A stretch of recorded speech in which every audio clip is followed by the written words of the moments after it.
எத்தனையோ பேருக்கு பல பேர் இருப்பாங்க ஆறுதல் சொல்ல, எனக்கு பெரிய கூட்டம் இருக்குதுங்க அப்படின்னு. ஆனா அப்படிப்பட்ட மனுஷங்களும் ஒரு சில டைம்ல தனிமைப்படுத்தப்படுவாங்க. அவங்களுக்கும் போராட்டங்கள் வரும், அவங்களும் மனசு உடைஞ்சு போகிற சூழ்நிலைகள் காணப்படும். அந்த சமயத்துல யாருமே இல்லையேன்னு சொல்லி கவலைப்பட்டு கலங்கும் போது ஒரே ஒருத்தர் மட்டும் நம்ம கூட இருப்பாருங்க. அவர் தான் நான் சொல்லிக் கொண்டிருக்கிற ஆண்டவராகிய இயேசு கிறிஸ்து.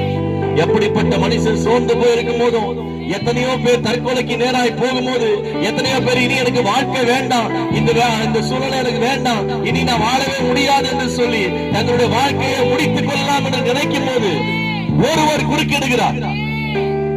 அவருடைய முகம் அவங்களுக்கு நேராக பிரகாசிக்கிறது. அவங்க இன்னைக்கு வாழ்ந்து கொண்டிருக்கிறாங்க.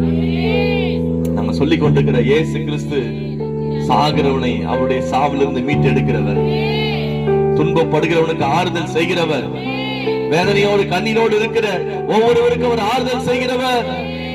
அவர் ஒருவரையும் அவர் வெறுமையா விட மாட்டாங்க.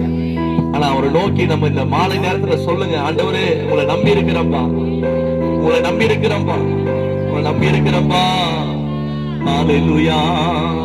நீங்க தான்